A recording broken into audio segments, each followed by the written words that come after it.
Welcome, Jerry and AnnMarie Norton. Thank you, everybody. We're so excited to be here with you. I got to tell you, last night when we got to our room, Pace put us in the presidential suite. Do we sit down? Yeah, that's it. He put us in the presidential suite, and when we get in the room, AnnMarie says to me, "Okay, now Jerry, don't touch this stuff on the counter right here. They charge you like $30 for one little thingy here." So what do? I'm immediately like, "What's over here?" And I see this little kit thing, and it says intimacy pack. I'm going to start with this. So I say to AnnMarie, I said, "We got to open that. Like, what's in there?" And she's like, "We don't need it. Whatever's in there, we don't need it." We've worked without it. Yeah, we figured it out. We're doing fine without that. So, but I'm dying to know what's in there. So I text Pace and Jamil, and I'm like, "Guys, what is in the intimacy pack?" And Jamil responds, "Kid number 11.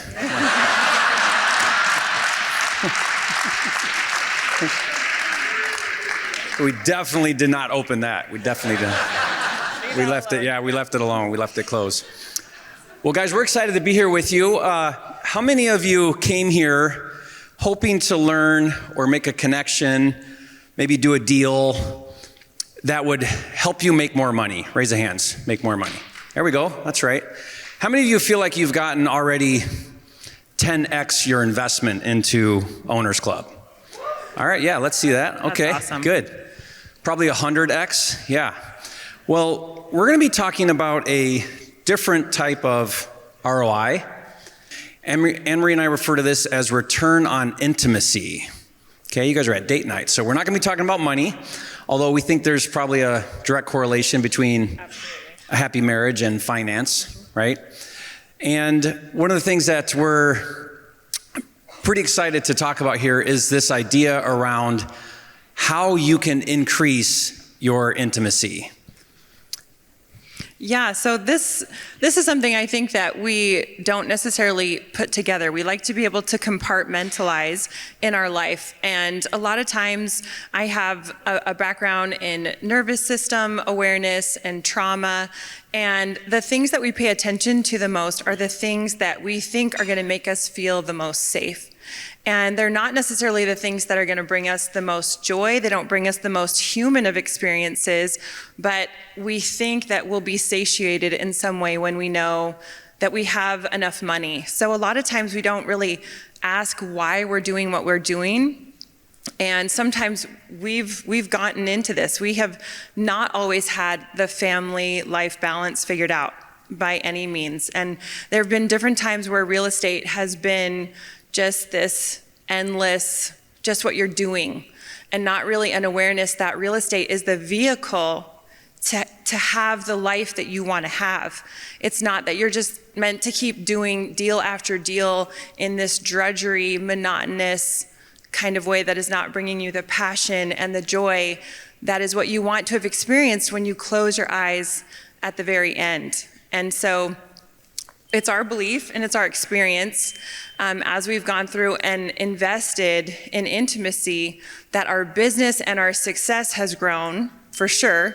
But even more than that, it's been more about the experience that we're having while we're investing, while we're doing the deals, that we know we are feeling the feelings of love, we're feeling the feelings of intimacy, we're feeling the connection, that's what life is about. That's what we really want to be able to feel. And real estate's been able to take care of a lot of other things so that we can have more time doing that. By the way, guys, doesn't AnnMarie look absolutely gorgeous tonight? Oh my gosh. Honestly, I ask myself every day, how did a doofus like me get a girl like her? I'm serious, I ask myself that every day. He does say that to me all the time. He's really good. And here's the thing, you guys. Here's the thing I think about often. Your bank account won't be there to hold your hand on your deathbed, right? But I hope that girl is. I hope that girl is on my deathbed holding my hand. And so this is what really matters here. So we want to talk to you today about creating a passionate marriage. And we'd like to get some participation, and we're going to be having you guys do some exercises. Hope you guys brought notes and paper, and we're going to ask you guys to be a little vulnerable, be a little open. We're going to be a little open and vulnerable with you.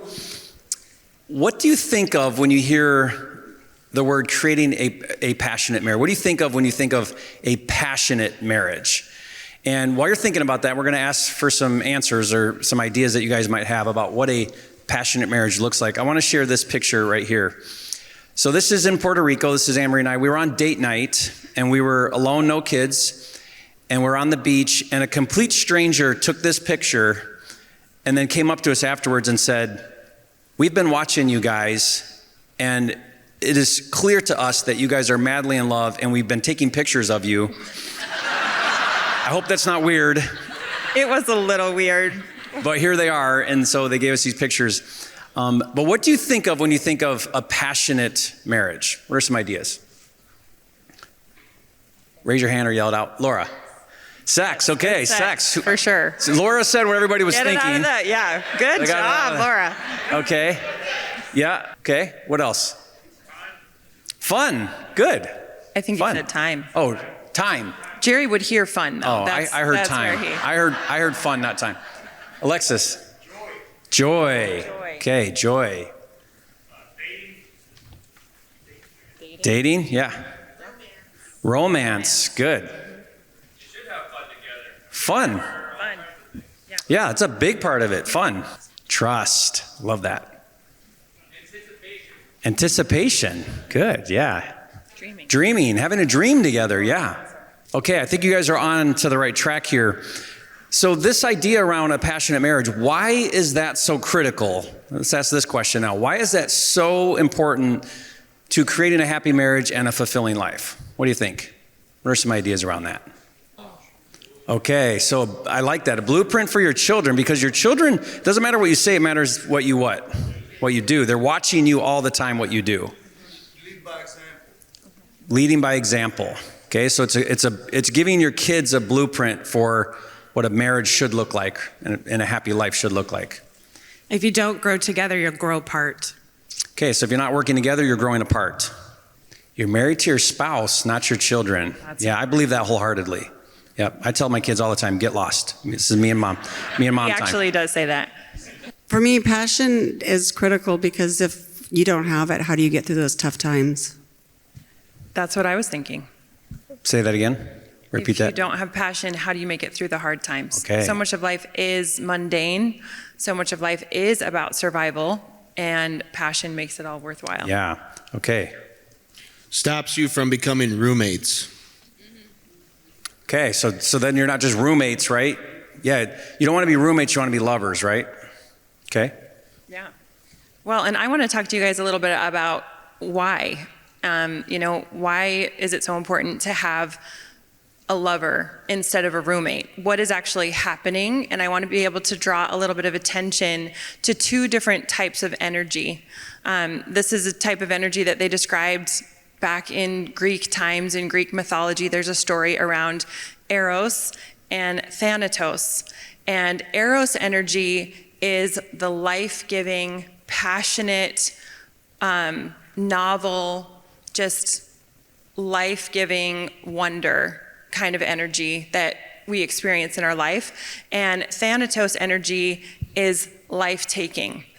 So I think it's much easier to be able to understand these two different types of energy in the form of when you're thinking about what you're doing, and we talk about this a lot in our couples retreat, to kind of be able to see, because we all have Eros and Thanatos energy inside of ourselves. And when we steer our lives more in Eros energy, in this abundant energy, is when we experience more passion and more happiness in our lives. But it's normal, and there's also a part of us that is afraid of death, and that's Thanatos energy. And so as you start to be able to learn the difference between Eros energy and Thanatos energy, this is what we want you guys to be able to identify so that you can have more and more Eros energy in every relationship. We think it's the most fun, okay? Eros is the root word of erotic. It means to be very alive. So Eros energy is about novelty. It's about abundance. It's about growth. It can be a spiritual experience. It's where you're merging physical and spiritual realms together because you're visualizing and you're creating in your mind something that has never been before. You're cultivating this kind of emotion, this kind of vision, this kind of faith for something that has never been. But when you're in Thanatos energy, Jerry's going to explain to us about Thanatos energy. Thanos. I think you got confused. I said Thanatos energy, not Thanos energy. But Thanos is what? What's Thanos' purpose? Thanos, right? Any Avengers fans in here? Yeah. What was his goal? To destroy life, right? Yeah, he wanted to wipe out half the population in the universe. And I think they got Thanos from the Thanatos Greek mythology, but it's that ego that we have inside us. It's this scarcity that sometimes we can feel. It's fear, it's control, it's doing things that are not for the greater good.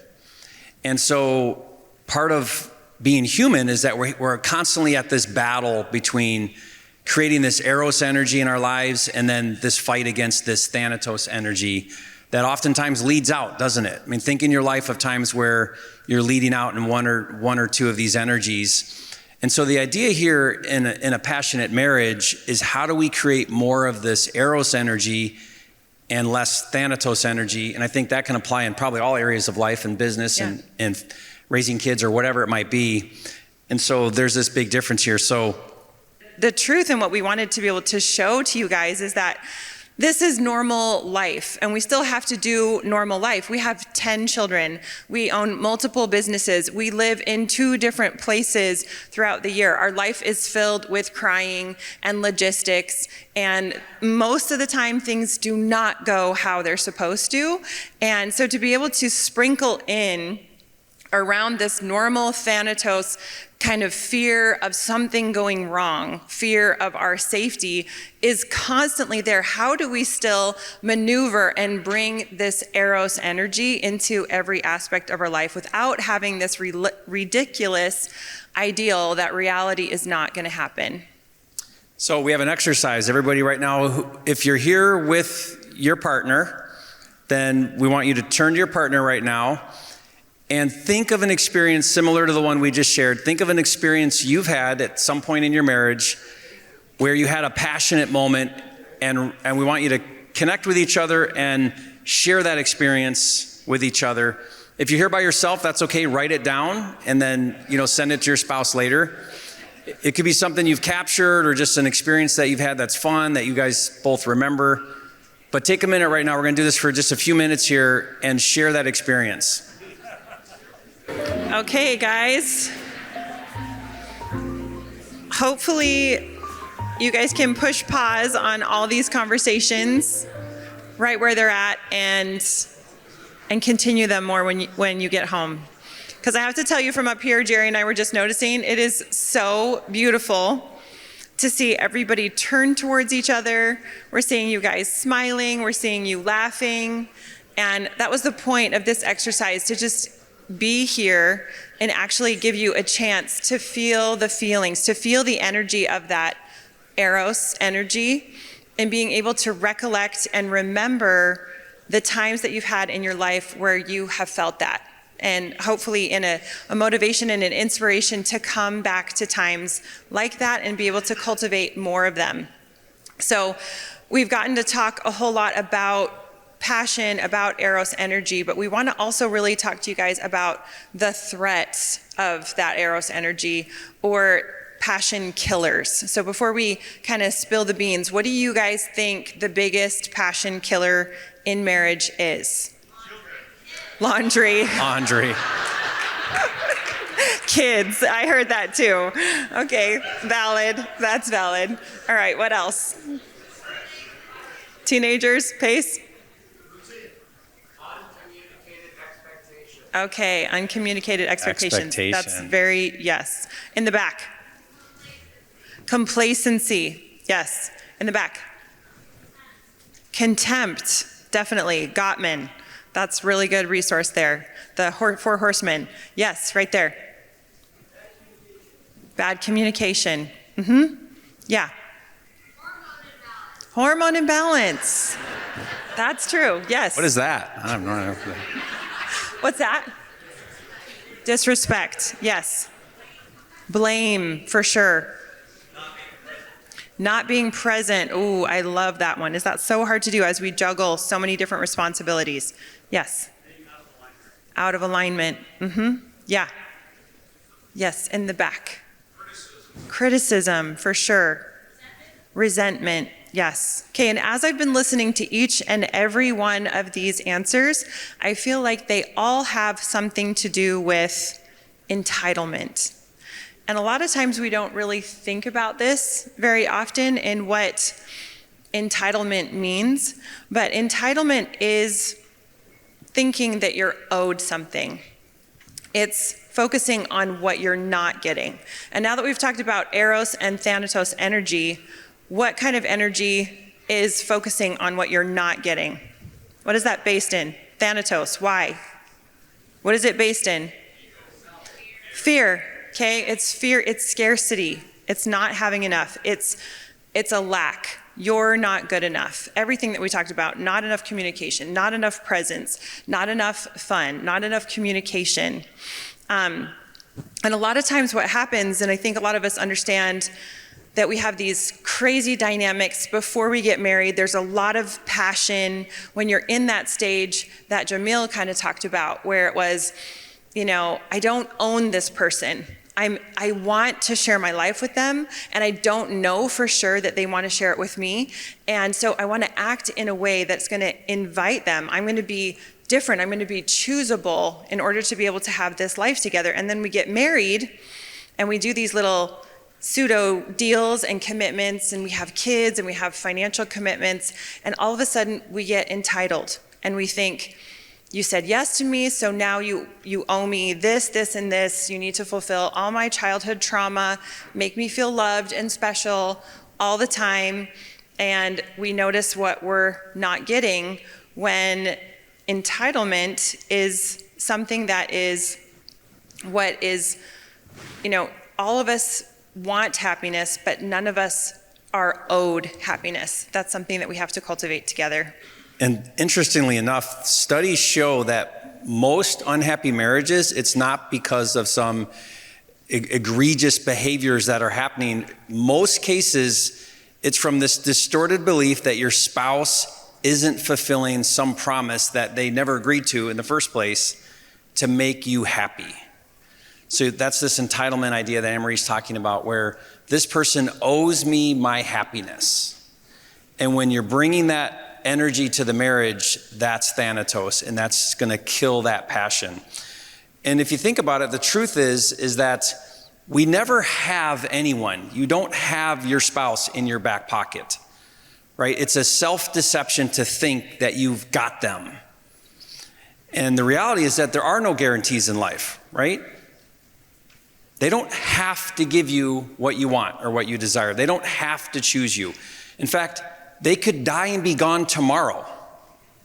Jamil lost a really close friend yesterday, and she's here one day, she's gone the next day. Like, that's life. Your spouse could not be here tomorrow. Okay, so that's the truth of life that we face. And so staying in this energy of my wife, my spouse, my partner doesn't owe me anything, but the reality is that I'm here to pursue that and always be in pursuit of that. And I think a lot of people get confused sometimes to think that that means then that we're boundaryless, that people are just, entitled to treat us poorly. And holding on to our worth is our responsibility. That is something that is so important that we should never put that in someone else's court, not even our spouse's court. They're going to have times where they're not functioning from the best in themselves, and it is your responsibility. When you get married, the promise that you make is that you are going to be your best self for that person, not making a promise for you to just be the best for me. You don't have control over that. It's not empowering. And so when you can hold your own worth, then when they're not functioning from the best of them and they're in Thanos energy, you can hold on to those attributes. You can hold on to your own worth, and you're not needy and dependent, and you don't need somebody else to give it to you. That's a strong person that somebody wants to be with. So you're not entitled to love. You're worthy of it. but you're not entitled to it. There's lots of people in this world that are not experiencing it. And so what do you need to do to cultivate it? And this is a quote from our favorite marriage counselor. Her name's Jennifer Finlayson-Fife. Absolutely brilliant. But these kind of concepts, guys, like when we first got married, you know, I was very young. I won't say exactly how young when we got married. 18 years and a week. Thanks, Pace. So We waited till she was 18 to get married. So literally 1 week. I was an old soul. I really was an old soul, but not old enough to understand this. I thought, yes, I will marry you for eternity so that you can make me feel beautiful and you can make me feel worthy, because I've never figured out how to make myself feel worthy. And I haven't figured out the kind of life and the kind of person that I want to be. So you can do it for me. But if you can't hold your own worth, how can you expect somebody else to hold it for you? If you don't genuinely believe that you are worthy, you won't believe when they tell you that. So validation needs to come from within, and that's the passion creator, which Jerry's going to talk to us about. Yeah, so let's talk about now some ways to do this. How do we create this passion? And we have 4 C's. We actually have 5. We added a 5th one, but it didn't make it on the slides. So we'll talk about It did. actually. Oh, it did? Made it on that one, just not this one. just not this one. Okay. So there's 5. This right here says 4, so I'm not crazy. But there are 5. We're going to talk about the 5 C's of passion. And the first one is cherishing. And this is actually my favorite one. Jerry's really good at this. Yeah, I love this one. Superpower. I feel like it comes very natural to me. I just really try to do this one quite often. But cherishing is just having this recognition, this valuing, this receiving goodness in your life. People in AnnMarie's family joke that everything comes up roses for Jerry. Like that's what they think about me. Everything comes up roses true. for Jerry. But it's because I like to think of life in a way of cherishing the goodness around me. And it's appreciating the things that are precious, and it's appreciating this person I'm married to that is precious to me, that's imperfect, but that I'm married to. And it's a behavior, it's a way of being, it's not a feeling, is cherishing. So this is something that for us, we try to take these little moments throughout the day, throughout the week, throughout our life, to just cherish that we have this opportunity to be with each other. And like I said in the very beginning, I think about AnnMarie and I think, on my deathbed, my wish is that she's there holding my hand. Like that would be, to me, something special. Okay, so I want to talk to you guys about cultivating.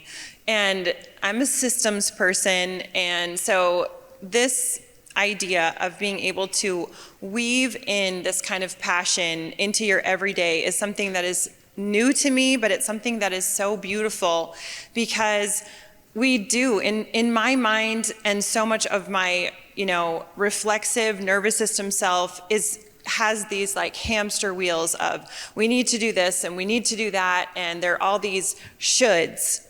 And I hadn't been able to put cultivating into the should quadrant because you don't want to.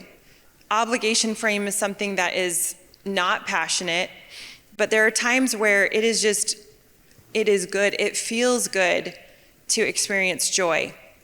But it's not something that just comes on its own. It's something that you have to intentionally create, and you have to build the capacity for. And we're not used to it because we're used to being afraid of things all the time. And we're used to thinking that we have to do all of these things before we can have fun, or before we can get the sucker, or before we get the grade. And the truth is that there's ways in life, and marriage, passion, our loved ones, are the ways that you can do those things at the same time. It doesn't have to be first we do this and then we can do that. There's a way to be able to cultivate and draw out and find ways, and a lot of these systems, they're SOPs that you have, just like you have to have in your business, to actually be able to find the moments every day to be able to cultivate the good and seeing the good and feeling the feelings of, there is goodness around me all the time. There is beauty. I don't know how many days I have left with this person, and I just want to be present. I just want to be able to enjoy. And we actually had a moment like this. Well, you can talk about that one. We had a moment also just here at this event, and Pace and Laura totally spoiled us, and they put us in the presidential suite, and we opened the doors. You know, we have 10 kids, guys. So walking into a space that is perfectly clean and everything in order, that doesn't happen for me in my life very often. So, you know, we were managing a bunch of logistics with the kids as we like kind of walked in. And so this time I was really proud of myself because I was cultivating before Jerry was. And he was still I was looking at the intimacy pack. Oh yeah, that's true. That's exactly what Jerry was doing. That's what he was thinking. I was preoccupied. Yeah, but I was like, stop, wait, like cultivate. Look at how beautiful this is. Are you taking in the color of the wallpaper? Are you taking in the textures? Are you taking in the view? Are you feeling the feelings of what this feels like to be in such a beautiful space? And we could do that for a minute and then just keep on going with what the other things that we have to do. But that's what makes life worth living day after day when we have to do those mundane things as well. Yeah, You want to tell about this picture? This now? is just a picture. I think we're at Target. and Actually, it's Home Depot. Oh, is it Home Depot? Well, we do it Oh, at no, maybe it Target. is We do it Target. wherever we go. They put those cameras up, and I just think it's a great opportunity to make out with AnnMarie. So it's just this moment where, you know, it's some boring thing like shopping at Home Depot, but yet it's a moment where we can have this bit of connection. So this is another little ritual that AnnMarie and I have. The first picture is us in first class, and we're actually kind of sad because there's too much space between us. You know, in first class, you got all that room, right? And so we intentionally, we kind of build up flying when we're with no kids. Not when we're with kids, it's Not just when brain we're with damage. kids. But when we're not Without with kids, we build this up as this time where we're going to be like smushed together in the plane. And so we actually often choose not to fly first class so that we can be closer together in the seat. So it's just a little fun thing that we look forward to and do. A little cultivating, little SOP. Yeah, so that's one of those things where we're choosing each other. We're choosing our life experience. The truth is we've got to be on an airplane, and in a lot of ways being on an airplane is not very comfortable. But gratitude is a form of choosing. And so I tell this to my kids all the time, but wherever your feet are, be there and choose that, because you're there and you only get to live once. And so being able to own the reality of the situation that you're in, and to be able to own the reality of who you are and who your partner is, and to also be able to be honest about choosing a human, okay? So humans have good attributes and they have not so good attributes. Humans have virtues and they have vices. And we all go around thinking that we're gonna be able to be yoked with a perfect human because we think we're a perfect human. And it's just not true. And so part of this cultivator of passion in choosing is being able to go inward and really be able to think about what are the attributes that my spouse has that I don't have, that drive me absolutely bonkers, but that also are such a balance in our life because they are so opposite from me. And by the way, being able to validate those attributes in your spouse cannot be done until you first validate your different attributes within yourself. So really being able to choose your partner means that you know how to choose yourself. And what that is being able to notice what you do, who you are. This is where in our couples retreat, we talk a lot about personality profiling. We talk about understanding your virtues and your vices and being able to see the way that the virtues and the vices that are almost always opposite. When we talk to people, you know, they come to us and they're like, oh, but me and my spouse, you know, we're not the same as you and Jerry because she's the total opposite of me. And anybody who knows us closely, anybody who's been to a couples retreat before, we're as opposite as they come. It's funny and not funny how opposite we really are. But when we've learned to embrace and own and not need the validation of the other person, I know that I am the operator in our business. I know that I'm the feminine energy in our home. And so when he thinks it's a stupid idea to make a plan, or it's a stupid idea to be in a nurturing realm, it doesn't bother me because that's not his role. That's not his superpower. I don't need his approval to be able to own that that's who I am, and that's why I'm here, and that's why I'm a part of this family. I don't need that from him. I'd like it. It's nice when it happens, but when I'm not needy, then I'm not dependent, and that's not attractive. When you're like, please tell me what I'm doing is so amazing. It's nice when it happens, but when we need it to happen, we're not choosing our partner because we're not being able to choose ourselves. So it's a little bit of a kind of complicated thing, but we want to do a little exercise with you guys to give you a little bit of practice actually right here. These are all attributes that you can have. I'm sure that there's so many more. This we actually pulled from the Gottman Institute, great resource for couples coaching. And so what I want you guys to do is I first want you to be able to look at this entire list. There are so many beautiful attributes, and I want you to pick at least 5 that you really own, that you know that you are really good at. And then I want you to pick 5 from your spouse. And I want you to look at and see how similar those are, and think about how those different attributes work together to create a team. And I didn't know rich was an attribute. I like that one. See it down there on the second to last row? I didn't even see that one. We can't belong to others until we belong to self first. So 5 about yourself, that's your superpower. 5 about your spouse, and don't ask them for advice. I just want you to find it. I want you to think about, what do you value? What attributes does your spouse have that you love? And what attributes do you have that you love? At least 5. If you want to find more, that's totally good. But write them down on your phone. I do think it's a good thing to actually write them down, because I want you guys to go back and look at them when you're full of Thanatos energy. We'll give everybody like 5 or 10 minutes. Okay, 5 minutes. I think it's so important for you guys to really think, though, through just the Eros energy that we just got to feel, and really thinking about just those positive attributes and what we have. But it's really important also to think about the yin and the yang so many times, where there was, the responsibility and the fun.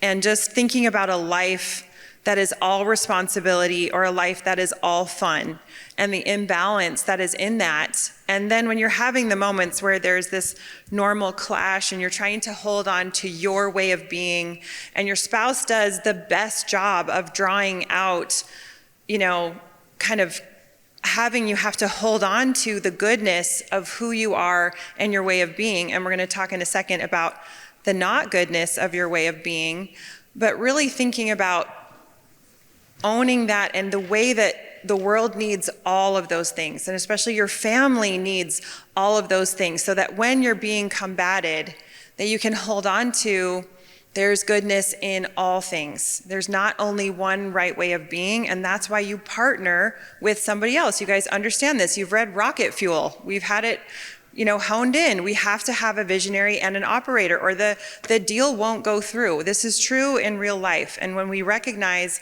that there's not one right way, but multiple ways of being that come together to create community, to create a team, to create balance, that's how we have balance in our life. That's how we have satiation in a relationship. Yes, okay. So the next C, I don't know what number we are on, 4 maybe. The 4th C is confronting self. Confronting self, or self-confronting. And this one's really, really important to create passion in a marriage. And this really takes a lot of strength of character, because it's the ability to look within yourself, go inward, and face that there's parts of you that are really annoying. There are parts of you that aren't so good. And at the same time, hold on to yourself and your worth. So it's being able to say, okay, I'm not as great as I think I am. There are some things here that are pretty hard about me. It's being able to say to yourself, what would it be like if I were married to me? Imagine that, what that would be like. What parts of myself would be hard to live with? Would I choose me for a spouse, for my son or daughter? Okay, or the way I'm acting right now? So if you can't be self-aware, it's very hard to be yoked to somebody. It's not very attractive to be with somebody who doesn't have that awareness of their own flaws, of their own limitations. And it's also really strong to be able to face and be honest and know the truth that I have good parts and I have not so good parts. And so your spouse helps you to grow up because it helps you to see things about yourself that you don't want to see. It's absolutely the best institution to help you be able to face who you are and being able to hold on to your worth, knowing that you have flaws is also just a very strong attribute. Yeah, no one knows your limitations better than who? Your spouse. Your spouse. And they're going to let you know them. So being able to do that confrontation. Another exercise for everybody. We want you to answer these 3 questions. We're going to take a minute right now. Answer these 3 questions. Who do I desire to be in the marriage? What is one important area of focus in my marriage where I would like to be stronger or more collaborative? And what are specific ways that I commit to being more collaborative and constructive? Okay, so take a minute right now to everybody take 5 minutes and answer these 3 questions. And you don't. And again, this is about you. This is all about you. You don't have to share it with your spouse if you want to, or you can write it down and share it with them later. Okay, we're going to keep going in the interest of time. If you haven't answered these 3 questions, though, write them down or take a picture so that you can finish this exercise. And we have one more here that we're also not going to take the time to do. Can you guys take a picture of this? This is what's called the fondness and admiration in your marriage test. Everybody take a picture of this. And the way this works is there's 20 questions here, and it's true or false. And if you score under a 10, then you've got a lot of work to do. If you're 10 to 15, then you're somewhat stable. And if you're 16 to, and that's true answer. So if you answer true, 10 or less, 10 to 15, and then 15 to 20 would be you're doing real well. So everybody get a picture of this? This next one's just a really good, the fondness and admiration, for you really to kind of have a quiet minute and really think about what's the story that I have around my relationship.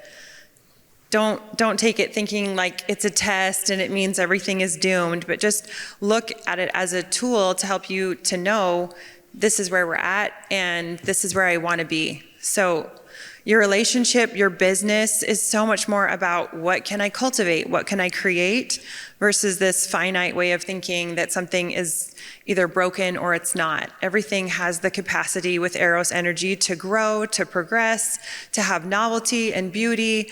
And this is just something for you to kind of get awareness of where you want to go. Can you cover the 5th one? Confiding. It's not on the slide. Oh, that's right. We missed this one. So there's actually a 5th C, and this is a really big one. And I saw some of you were doing it already, but we call it confiding. And so once you have the courage to go inward and our relationship with self, because we know ourselves so well, is the most hardest relationship to be in. And then our relationship with our spouse is the next hardest relationship to be in. It's not as hard to have business relationships because you know that those people don't know you as well. So it's easier to kind of hold on to the image that you want to have of yourself in the face of people who don't really know you. Somebody who flips you off, driving down the road, you kind of don't really care what they think. But when your spouse does, or when you have thoughts about yourself that are, ooh, this is an attribute that I have that is not how I want to show up anymore, it's a hard thing. It triggers our nervous system. There's definitely, some somatic things that happen, but there's an intimacy and an honesty in the ability to be able to actually express those things, to be able to communicate with your spouse. And I know that for us, the kind of physical connection, the kind of emotional connection that comes after being able to confide and say, this is my honest self. Like, we think about the intimacy that comes with showing someone our nakedness, showing them our cellulite. And then a whole nother level is our emotional cellulite, right? To be able to say, this is who I am. I don't need you to validate whether this is good or bad. I'm just sharing it with you to be known. And that's part of the meaning frame of being able to be so open and so free and naked with someone physically, that we bring that into a spiritual realm and we confide in them and we're honest and say, this is the part of me that is real and in raw, and I know what it is. I'm aware of how it impacts you, and I want to make a better life with you. promise you you'll have the best sex of your life after being able to have an experience like that. So make sure that you get your 5th C in, and yeah. Yes. And so we want to talk a little bit here as we wrap up. There it is, confiding. Oh, It's there just it not is. down here. Okay, great. So it did make it. We talked about it though. Okay, so love is spelled T-I-M-E. That's how we spell love. And I want to share a few of the things that AnnMarie and I do amongst our crazy busy lives. Like AnnMarie said, we have 10 kids. There's always things going on. We live in Puerto Rico part of the year, Montana part of the year. We travel a lot, multiple businesses, all the things going on. And some of the rituals that we do is we set aside 1 hour every morning between 8 and 9 o'clock usually. We're trying to make that a little bit earlier, and that's a time where just AnnMarie and I, we go for a walk or we go for a golf cart ride around our community. We go to the ocean. In the evenings then we do another hour. So we get all the kids to bed. We try to do this around 9:30.